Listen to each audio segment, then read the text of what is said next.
Right, so our next lecturer is Maria Longley from Green Space Information for Greater London, who's going to talk on how to find treasure. Maria.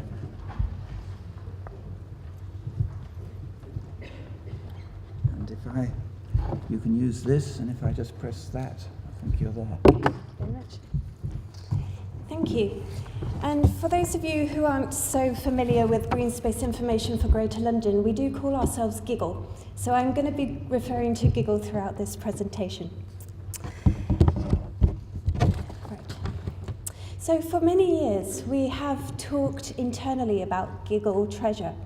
This is referring to interesting nuggets of information that we've come across in our daily work, or unusual things that we have found in the data and that we've just told to each other. You know, have you seen this? Have you heard of that?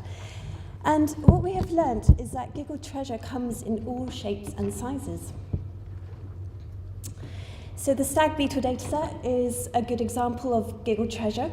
It's one of our longer running citizen science projects where we manage the data for it.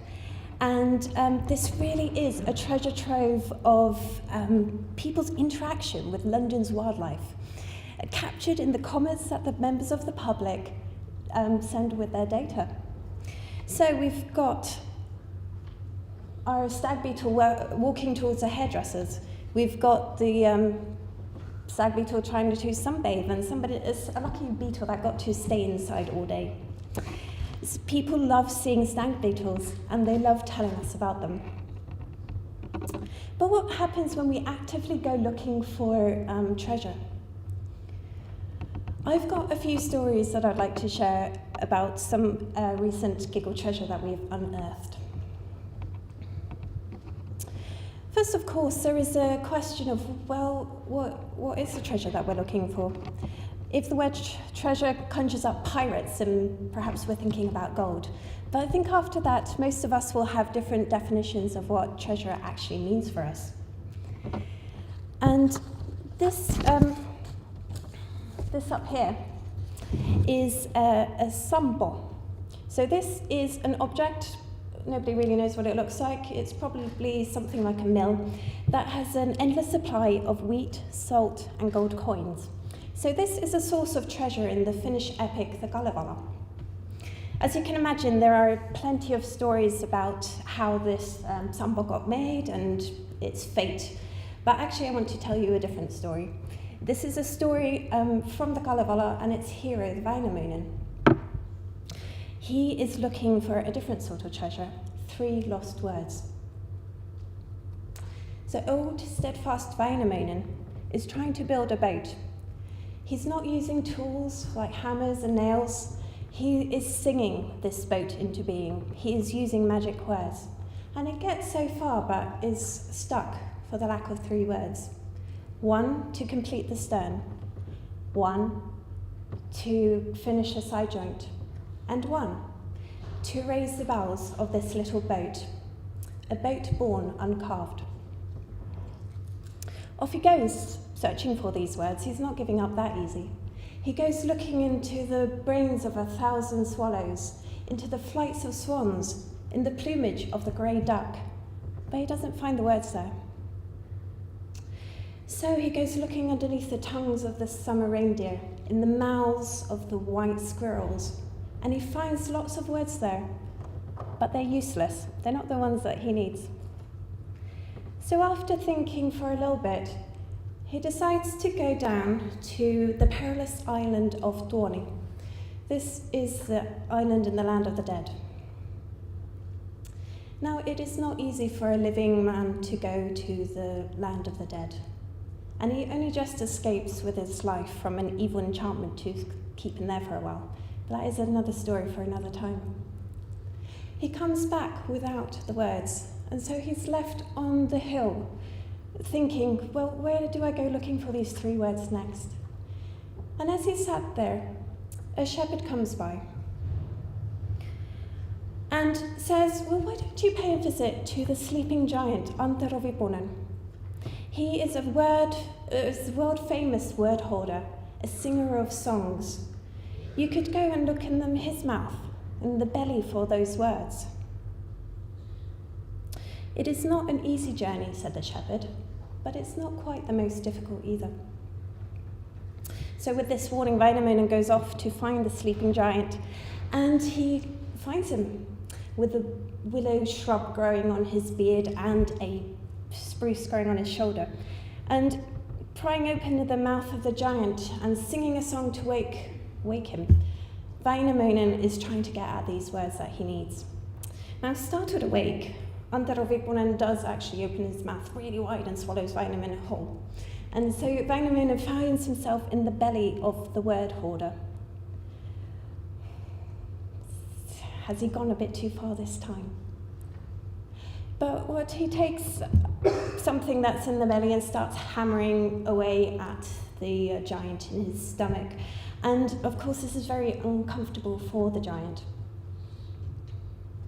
So he says, "Get out, Wainamoinen, get out." And, "No, I won't until you tell me the 3 words."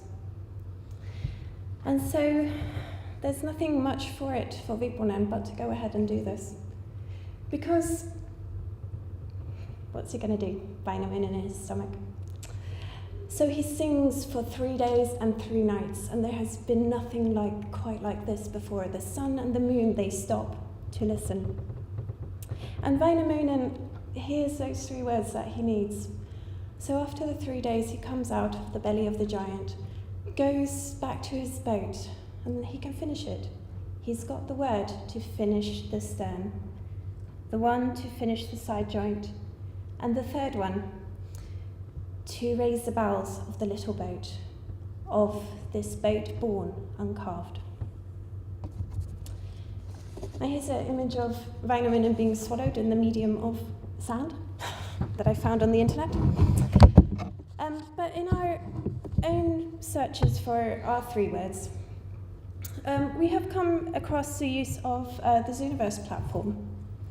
And we're hoping to use this to transcribe a whole bunch of data from the London Natural History Society, decades worth of bird records. This platform is geared up to have many different types of projects on it.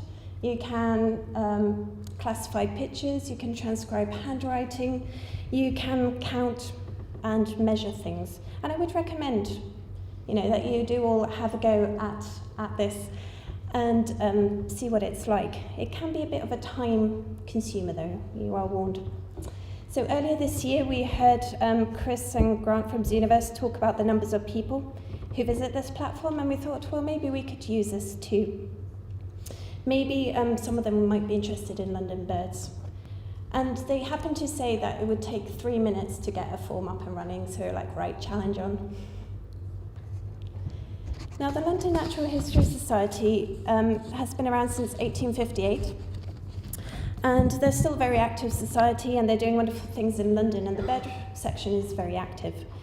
And so we do already have a volunteer who's working on the bird records, but he reckons that the rate that he's going, it will take another 70 years to transcribe these records.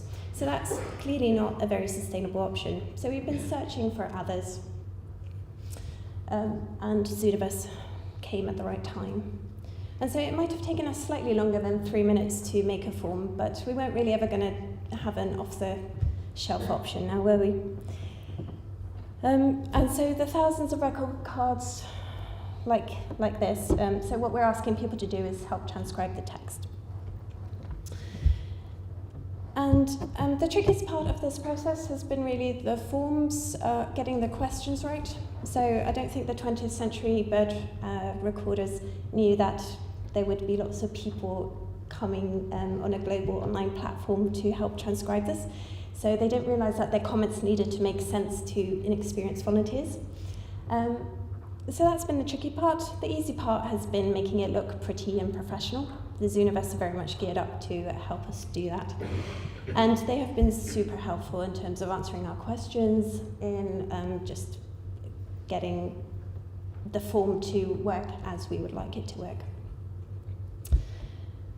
Now this new tool is exciting because it allows us to work in a new way with a long-standing partner of ours. So we're hoping that this will really help our work with LNHS and their members. And of course, there's the opportunity of reaching out to people that we haven't worked with before as well. So it kind of tickles our fancy that there might be a night security watchman in New York who's got a boring hour at work and might fancy transcribing some London birds for us. You never know. And so the 1996 Treasure Act says that legal treasure has to be at least 300 years old. Now, lucky for us, Giggle treasure doesn't need to be quite that old, but we do think that there's quite a lot of value in the old records. So this data coming out from the Zooniverse project will help us know more about the London bird distributions and populations, and will be available as open data for researchers and others to use as well. And our Giggle treasure also reminds us that what we do is built on the amazing work of all those who have gone before us. So up there, Octavia Hill, she's a personal inspiration of mine. She was mapping open spaces in London in 1888 for campaigning for clean air. Long before we at Giggle were doing any kind of ecosystem service mapping at all. And by all rights, I really shouldn't be here on this stage by myself. Everything that I'm talking about, everything I'm showing you is very much the work and confluence of so many people, the time, the energy and passion of lots and lots of people. But that's quite a good question. It's like, who are we going to go treasure hunting with? Our focus, of course, is mostly London, but we have had global scope with our contacts as well.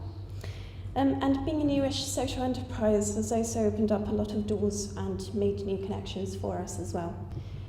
But I think we can probably all in this room relate to the feeling that there are more people out there who could be interested in what we're doing than have crossed our paths. And so who knows what treasure we could actually find if we managed to make the connection with them.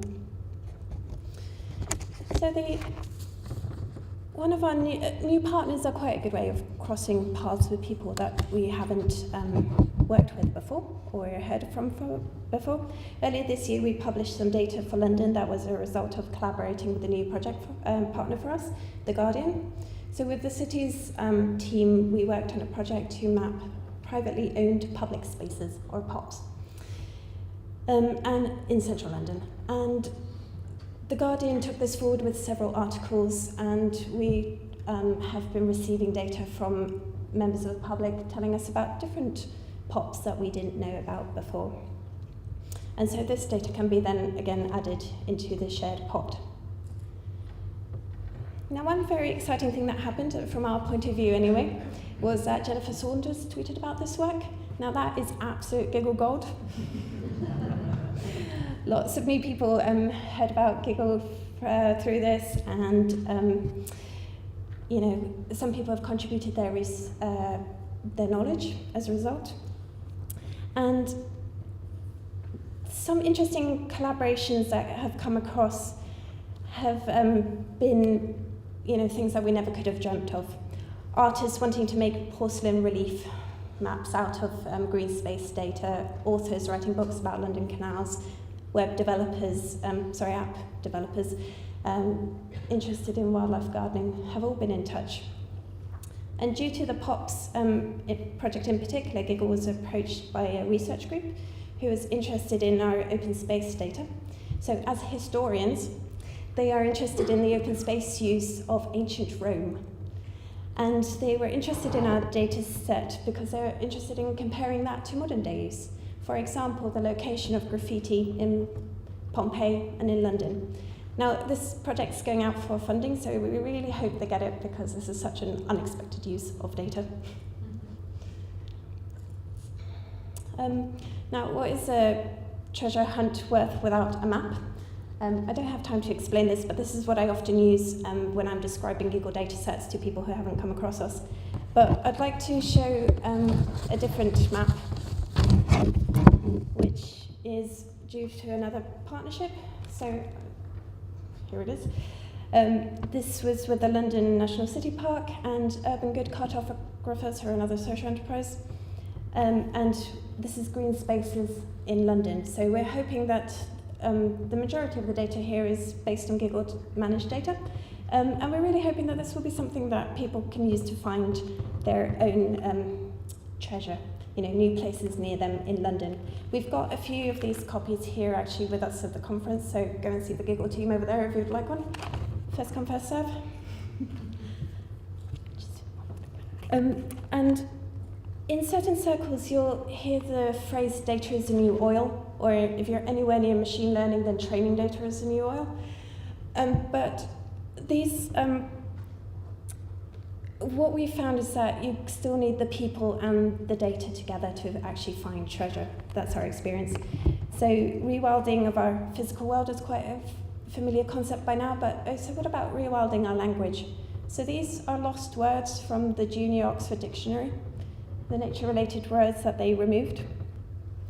And I think it's part of our rewilding of our language, of what we talk about, our passions about data and nature together, which will allow these words to remain in use.